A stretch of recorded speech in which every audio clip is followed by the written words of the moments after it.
Welcome to Flicking with Skip. This is Curtis Wolf. Check him out on TikTok at the location that Curtis Wolf is at. What's your what's your location? Uh,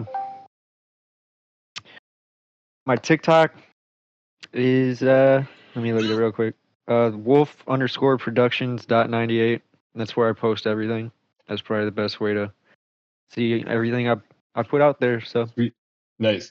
I did see that you have a large bit of stand-up out there, which is awesome. So what's up, man? Hey, you ready to jump into it? Yeah.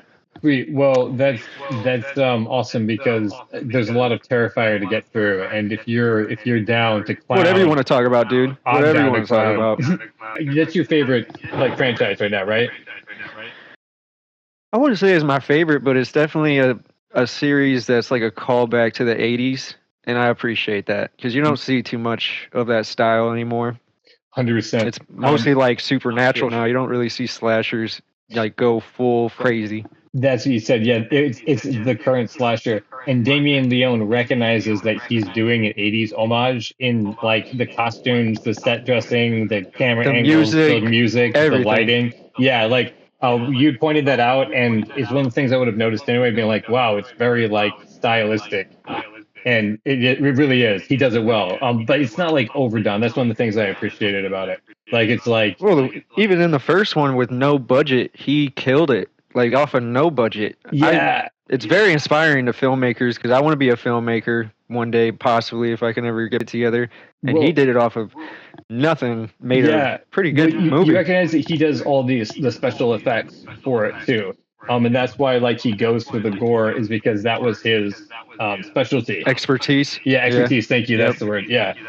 So like, and he does it really, really well. There's so many kills that I want to talk about because you've seen them a bunch, right? Like you said that you have the box set, like you and your girlfriend love like watching it, or you have watched them all. Yeah, I've seen every one of them. Sweet. The only one I didn't watch was All Hallows Eve. How crucial do you think that is to the series? Not very. I don't even know if that's the one where they have the same act, because there's one where it's not the same guy. Yeah, it's a different Terrifier. Actor. Yeah, so it's not really that important. But it's cool, like for the lore, like how they started and shit. But it's like the startup, man. It's not something I ever rewatched. There's two questions, and I think it's an anthology too. I don't think it's just him, if I remember right. Yeah, there's two films that are in All Hallows Eve. From what I understand, I didn't watch it, like I said, but I did look into it.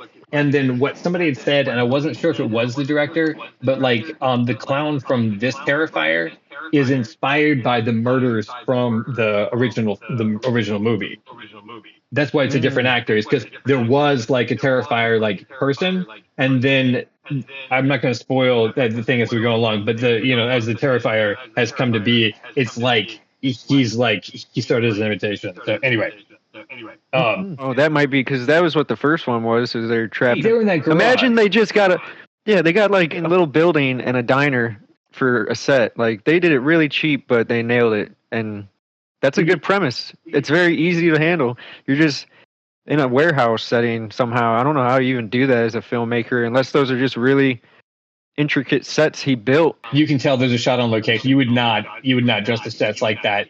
There's definitely like a look to it. I've been on those sets where like there's a look to it that's like this is what we got. Don't touch anything because they're gonna be back here in the morning. You just said we could use the garage. So it definitely has that, and that's why I appreciated it. It was the first thing that like turned me off about the movie. Because his cold open of Terrifier 1 didn't make sense to me. Obviously, it's such a slow burn. But I was like, okay, I'm here expecting to see a clown, and then I see this woman who has her face torn off talking about a clown. Oh yeah. And then she's the one who does the attacking. So I was like, okay, I'm confused. And at earlier time, I was like, I'm just going to turn this off. This is not what happened recently.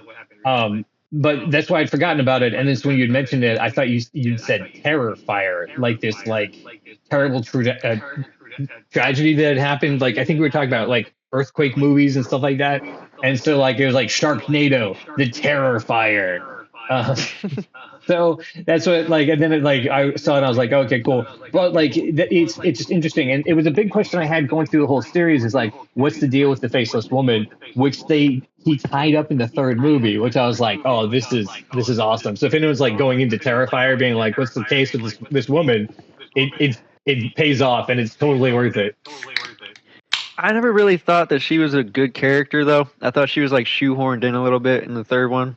Well, he had just kept bringing her up in every movie that like he had to do something. I feel like he should have finished it in the first movie. That should have been really what it was more about. But it turns out that it was the setup for the sequel in the first movie.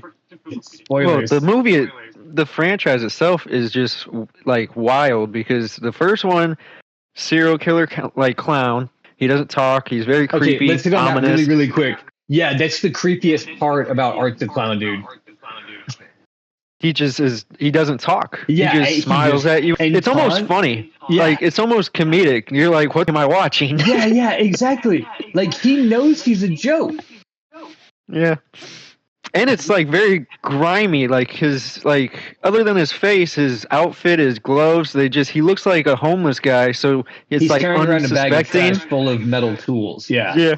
Like I think there's scenes where people talk to him in all the movies and no one really even acknowledges him. Either they die or like that's also the cool thing about it because he doesn't kill everybody. And it's like oh no, what's about to happen? And he just pulls out like one of the squeaky toys out of his bag. I'm like, okay. Like you don't know when it's coming. Yeah, well, that's okay. So that's definitely after coming the first movie. And that's what you started talking about. That's what I thought was interesting too, is that you can tell the writer-director Damien Leone, is that how you say his last name? Yeah. Yep. You can tell he studied horror films. Because he went for a classic slasher, but he also didn't go for any particular slasher. He went for all of them.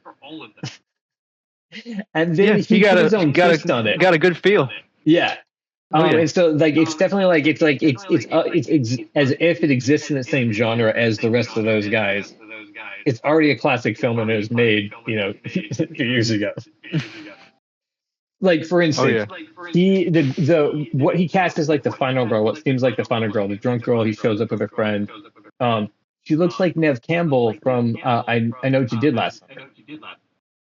You think so? You think they look alike? I think she looks kind of like I don't know. She has like a Jenna Ortega feel to me. The longer I've seen her, I was like, you look kind of like her, or like there's someone. It's someone Latino. Here's the reason that I can't place it though. He did that on purpose is because of the haircut. Like a callback. Oh yeah, which is her bone structure isn't exactly the same. It took me forever in the movie because like it was like she reminds me of someone, but like if you look at the haircut that she has, and the haircut that Nev Campbell has, and I Know What You Did Last Summer, especially the first one, which is it's just a really uncommon haircut to have now. It's not like modern. It's like a '90s throwback haircut. So maybe it's that not whole vibe of her. Yeah, maybe was odd too because well no not just that, like the vibe of her, she's like a goth chick but she's sexy and she's normal but she's just a sister. It's just like she's normal but she's odd, so it's like she's a good character, she's unique, but they probably have like callbacks like that inspiration where he's like, let's just post it in that people like might think of like you did, like you thought what you did last summer, classic. It's not one of my favorites, but it's a classic, and that's going to attract people. There's notes of everything. He's really studied. You can tell that he's studied every horror movie. Which, I mean, props to him. Like it shows. You know what I mean? There's even like the way that the scenes are lit and the camera angles. Like it's just like it's a total homage. So like you can say what you want about the gore of the Terrifier or the cheesiness of it, but the man has mastered his thing, and I think that's why he calls his clown art. Because it's the art. Yeah, because art. He recognizes that he's making schlock, but he's also saying that he can make art out of schlock. Like, which is a tough thing to do. Because you've seen it. I imagine you've seen all the B movies. It is not like all the other B movies. Right. Slowly grown. Yeah, like the bigger budget he's gotten, and like he started with nothing, and made this character, did all this, and every movie it's just. you can see it. I took some notes as because you had mentioned that, and like like every movie you see, like especially when they cut back to the family, like as soon as it starts showing a family, you can see from the lighting, you can see from the costume, you can see from the sets, like all that's super expensive. Like when you start to talk about making movies, and I'm like, dang, that's their budget. They're not in a garage anymore, you know. Um, so that actually that where we're talking is leading me up to one of a couple of my favorite notes about the Terrifier, and that of course is his name. And the thing that I love about him specifically as a slasher villain is that he doesn't like killing. I think that Freddy and Jason and Chucky love killing. The Terrifier loves terrifying. And like it's so cheesy, but at the same time it's like god damn, like he goes for it. um I'm sorry, Oh, Ethan. my bad. I Are don't know what you still happened. there? Okay, fine. All right, cool. But yeah, but so I don't but know yeah, if that was crazy. You're yeah, no. like, I didn't expect him to do that. Yeah, so like you see the glee in his eyes when he is terrifying. It's because it's not about slashing. The like again, like the Texas Chainsaw Massacre is about slashing, but he's about scaring his victim, and it's that's the thing that makes it creepy. Like it crosses over from being a slasher moving to feel like true crime, because you're like, oh damn, like he's a serial killer, and we find out later in the series what he is, and I'm gonna keep that till we get to where it's revealed. But like, uh, he like Very he just sadistic. yeah he loves to see their pain. So like one of the things So right you said like before at the end he did something to her. I forget. She killed or she killed him at the end of the first one. So hey, But yeah, there's some interesting things that happened, and but this is the thing about him terrifying, right? Is he uses, and this is one of your favorite moments. He uses her friend, strings her up naked by her ankles, and then takes a saw to her, and you know, of while course, looking at her, yeah, like it and ain't even about the that's the person he's thing. killing. Yeah, he's sawing a woman in half, but he's watching the reaction of the girl he's tied to the chair. And when like that's a really graphic scene because of course Damien Leone I'm probably saying his name wrong is is No, is you're a doing it special right, dude. is it It's Italian. okay, so that's what it looked like he was saying, but I hadn't heard it out loud. So, but like he's a special effects guy. So she's screaming, and the saw is attached to her, and there is no cut, and then he starts cutting, and she's screaming, and so you see the body splitting as and he's just like, oh my god, right? Like it's amazing special effects. But then you see that the Terrifier is not watching the special effects like you are and being horrified. He's looking at you, the viewer, and taking in the same horror that the one strapped in the chair is.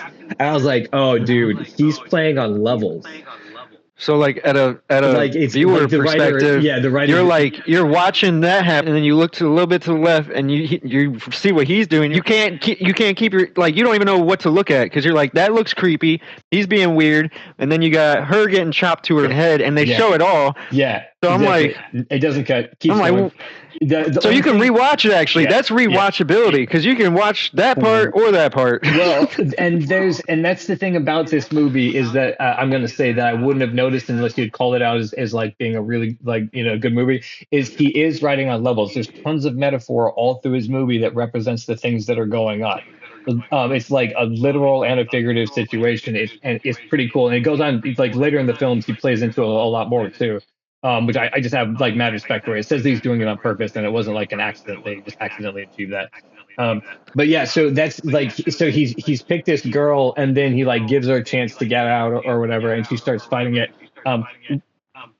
I doubted at first that he was going to be able to saw her in half because I didn't think he was that strong until I realized he's constantly lugging around that bag, and it doesn't seem to weigh anything at all. Well, that just opened up more questions because you're like, what is this guy in general? Yeah, and they yeah, explain it exactly. more as you watch it. So like that was probably something that you're like, that's not realistic. And then in the second one, 100%. you figure out more, and you're like, oh, okay, well he has super strength, I guess. Yeah, I would say yeah, way into if you're looking at Terrifier the first one, because I understand why you said look at the last one first because you want to know all that stuff. But like if you're like just get through Terrifier because it's worth it because he takes the time to explain it and get deeper into the lore. So like it pays off, in my opinion. Oh, you know what? In the first one, I think it was in the first one. Remember that it was like a homeless person Oh yeah, that had the doll, the doll. and I want to and get I'm to like, that. that was so a weird part because I'm like, Yeah. it opens up Art being like he's a like trying to empathize with him, like he's a regular guy, like there's something off with him, but he can see good. But I think that is like a misdirection in the director's mind because he's not he's pure no at all. Yeah, and then he just looked at the doll and he's like, oh, it's like, okay, this guy's crazy, but he has empathy for a doll. So I'm like, okay. Yeah, exactly. This is one of the things that bothers me about this movie in particular. And there's another few moments in the other movies. The same thing is there's things that are put in like that, like the woman in the basement. We spend a fair amount of time with her, but doesn't have a payoff. Like she's killed off screen if she's killed, and then we don't know what happens to her otherwise. There's just her fate's just undetermined as far as the film's concerned. Is like a misdirection in the director's mind because he's not pure at all. Yeah, and then he just looked at the doll and he's like, oh, it's like, okay, this guy's crazy, but he has empathy for a doll. So I'm like, okay. Yeah, exactly. This is one of the things that bothers me about this movie in particular. And there's another few moments in the other movies. The same thing is there's things that are put in like that, like the woman in the basement. We spend a fair amount of time with her, but doesn't have a payoff. Like she's killed off screen if she's killed, and then we don't know what happens to her otherwise. There's just her fate's just undetermined as far as the film's concerned. And so, like, I'm just like, I just wanted to know, like, is he evil or does he recognize good? That's the question, right? And leaving it morally and, just not morally, but like ambiguous is, I was definitely like, oh no. Oh, hey, it's Skip from the future, and if those of you who caught this mistake know that the cat lady, as she's called in Terrifier, apparently she's the one that the Terrifier is masquerading around like Buffalo Bill in Silence of the Lambs, wearing her skin and hair. So I had to look that up. I don't remember that in the film. Maybe it's in like an extended cut that I didn't get to see or something too graphic for where I was. Don't know. But it's cleared up in case you were wondering. All right, back to the show. Well, you could take that in a couple different ways because that's like that could be budget wise, or 100%. That could be like budget wise that he was working with what he had type of scenario, like try to make something out of nothing, which that could be where that would, because they didn't have a budget, so like there might have been just scenarios where like we don't have enough money to show another death, but we can make a creepy fucking scene and then just insinuate something or leave it open and you don't know what's going on, and it adds to the film. So that's kind of creative for, and you got to give respect to it for not being able to do much, because when you get to the third one, there's none of that. There's none of that in the third one. It's straight kills. We'll get to the third one. That was jumping ahead because the thing that I liked about what happens directly after the Terrifier saws the woman like in half and lets her hang there is the friend escapes, and then the Terrifier pulls a gun on her. That's not a normal slasher. I know, I loved it so much. I just laughed my ass off. It was like, oh yeah, he should really do anything. And then she decides to start f***ing with him, which is like the stupidest thing. And then he just unloads on her. He's like, no, wrong choice. Bam, bam, bam, bam, bam. I was like, oh motherfucker. And then that's also like across that line where like slasher films are fun, can never really happen. Body counts that high never occur. And then he does stuff like that where he just breaks like what a slasher film is supposed to be, where he's like, no, I'm here for killing. What did you expect? It's almost like the director had a love for action films and was like, we need a gun. We need a gun scene. Like, I've watched a lot of Lethal Weapon and I want him to pull a 44 out. Can we do that? Like, can we have that happen? Your movie, Damien. You do it. So. He's like, what's the budget? Blanks? Let's go. That's all I gotta do is get blanks. Yeah, he's like, That's okay, fucking so we're gonna have to pay someone to be on set to do that, the wrangling. We have to have safe guns, safe handling. Listen, Mom. I know you were gonna do that great scene where he kills you in the basement, but I just got a permit to shoot blanks, so we're gonna do that instead. You know. Okay, here's one of the things I was talking about. That is one of the poetic moments where you get to find out that Damien like knows what he's doing and he's not fucking around. The Terrifier, after he saws the girl in half, takes a selfie with her, which is the exact same thing that she forced on him at the beginning of the movie when he was being creepy. It's a callback. I'm looking at it right now, dude. This says the first one was $35,000 to $55,000 for their budget. That is insane. No, that's just getting the stuff there. That's that's not money you shoot a movie with. So again, bravo on them for getting because again, it holds up. Like this movie holds up. This is one of my favorite movies in this series. I say it takes second place. And it's only because the second movie, he does exactly what he wants to do. It's just like Evil Dead is better than Evil Dead. Evil Dead 2 is better than Evil Dead because they had a budget. I'll give you another cool fact. Okay, so the dude, the Damien Leone, his mother that we were talking about, named him after Damien from The Omen. She was like a horror fan. She was a horror fan. So it's like generational. Okay. So of course, like I said, he's been studying these movies since he was a kid. I can guarantee. I didn't know any of that. Yeah, I didn't know that either. And so of course he has a love for it because it's a love for his mom.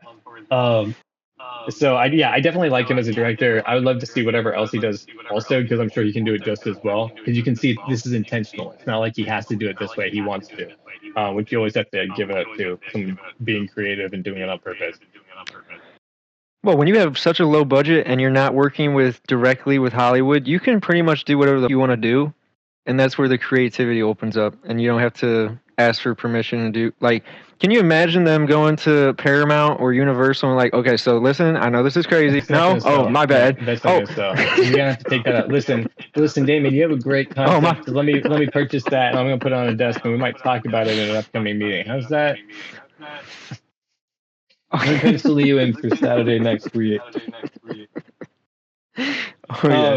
So let's talk about the next part of the movie because it took that interesting twist where he killed off what was perceived to be the final girl, which I love that he did that because it's definitely an intentional move because it says that we're not playing by the rules of this genre, although we're representing it. So once he did that, I was on for the ride because I was like, all right, you're going places that I've never seen something go, so let's do it. And that's what the Terrifier is. It's definitely the most cutting edge slasher that I have seen that's come out. Definitely. I haven't seen one in a minute. There hasn't been any. There hasn't been any. What's the last one? The older genres that are callbacks to those aren't living up to this one. You could say Saw because they're reboot, but that wasn't even like the old Saws. It was much slower and dramatic, and there hasn't. I can't even think of one. Damien has seen Saw, and so he knows what people like from those movies, and he puts them in Terrifier. So if you like Saw, you will like Terrifier because he makes it smart. He's combining multiple movies, Halloween and Saw. I called that out when I was watching it because I was realizing that Terrifier is that's what he was doing, was mixing genres like that, like Halloween and Saw, like the classic slasher stalker movie. And then with Saw, and then he does it later with the other movies too. There's 3 has a bunch of movies in it. You can see all of his homages because he goes whole hog.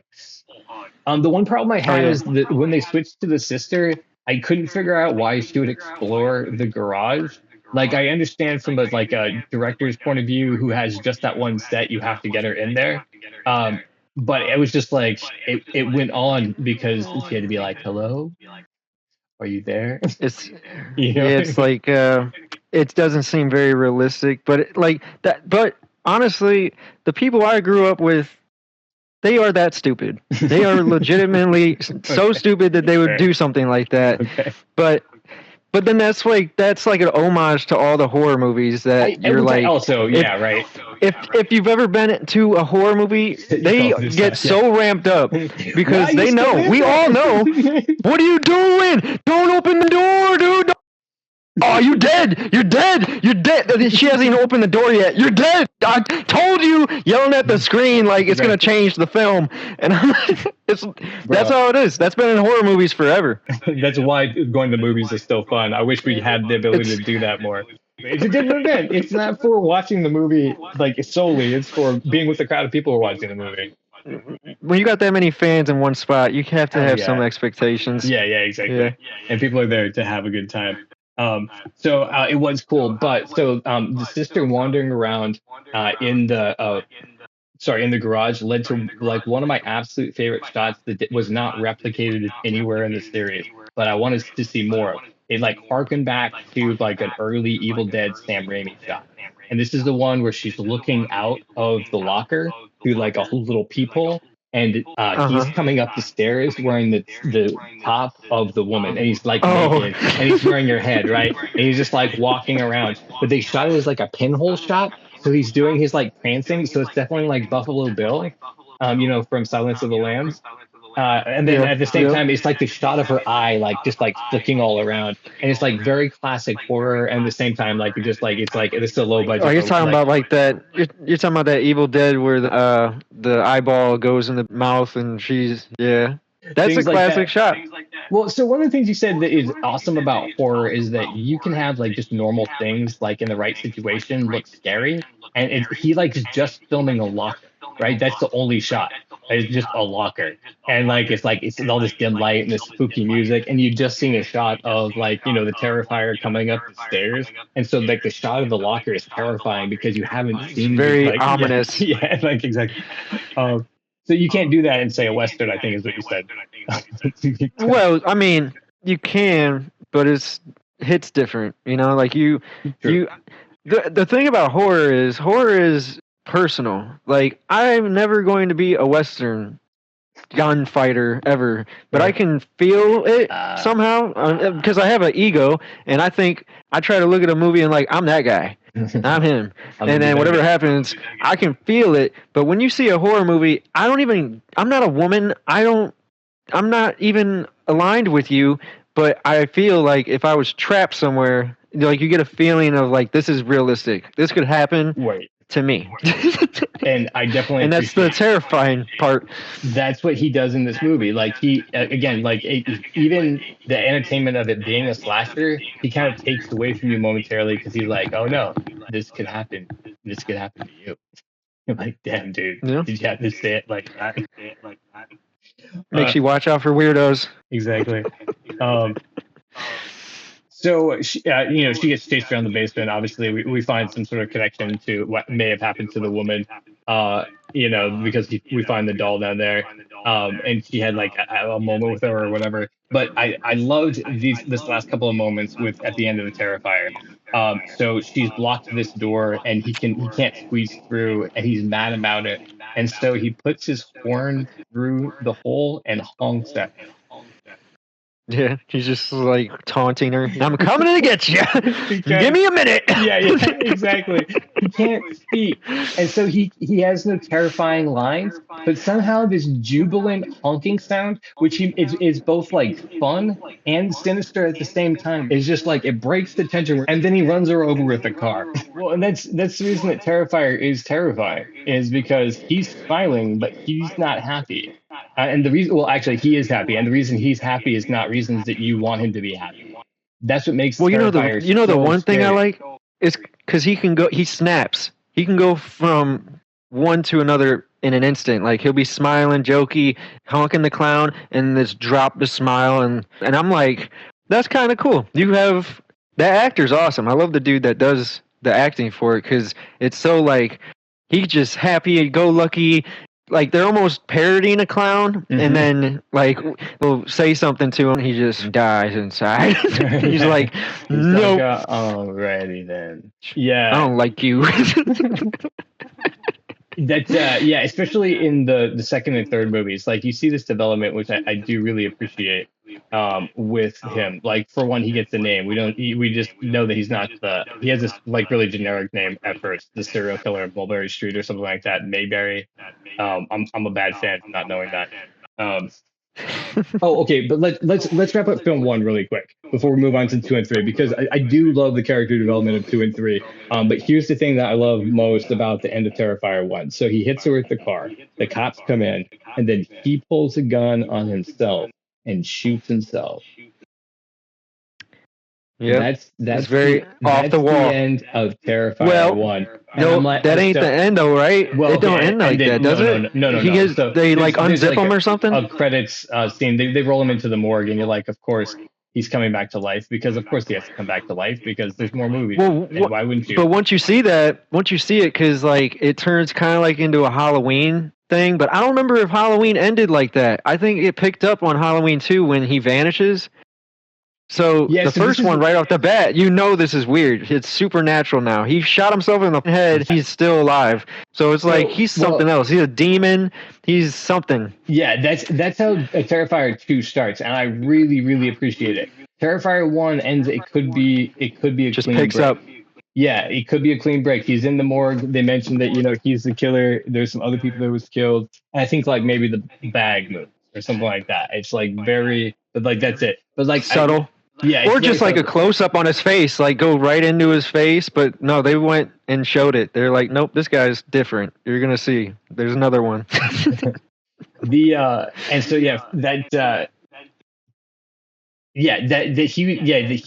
like the kind of serial killer who's not even trying to survive. That's the part that I was like, dang. He's like, no, I'll take myself out. Don't sweat it. That it makes or he just knows he can't die. Like he just like Halloween, kind of really like Halloween if you think about it, because Michael Myers doesn't talk. Okay, and he's invincible. Right. So and he kind of has a clown mask on, sort of. You're actually. I was wondering what the slasher movie that was closest to, and I think you're hitting on it. I would go with Halloween also. Oh, it definitely has. I mean that I would have to argue is the most classic '80s movie. Jamie Lee Curtis running from like a slasher. Well, Halloween hits both because it was in the 70s with the first, 80s in the second. Right, so they hit both decades. But yeah, Halloween, that sounds about the most similar like style of person. Not really like it's a mix, like you said, but like the clown look and the no voice and invincible, it matches up. But he's Jason very eccentric. Jason uses improvised weapons too. Like he doesn't always kill in the same way. Exactly. So he ain't exactly. Well, Halloween does too, because like he kills people with whatever's around. God, so it ain't always that knife. I always confuse those two. I'm so sorry. Yep. But yeah, we're gonna be meeting again on Friday next. We're gonna go to more animation and talk movies. So, guys, if you want to join us, you can do that. Go to coxspace.com so you can vote on your favorite episode. Vote on this episode because this was a fun episode. But we're going to sign off for tonight. Yeah. And Curtis, thank you for being here, man. Any socials you want to shout out before we close? Just hit up my TikTok. It's wolf_productions.98. Has everything that I post. So. And that's a good time. You get to see all of his stand-up as it develops. So, fun time. Guys, you can always check us out at our website. You can check us out on YouTube. Thank you for listening through this with us, and see you soon. Bye.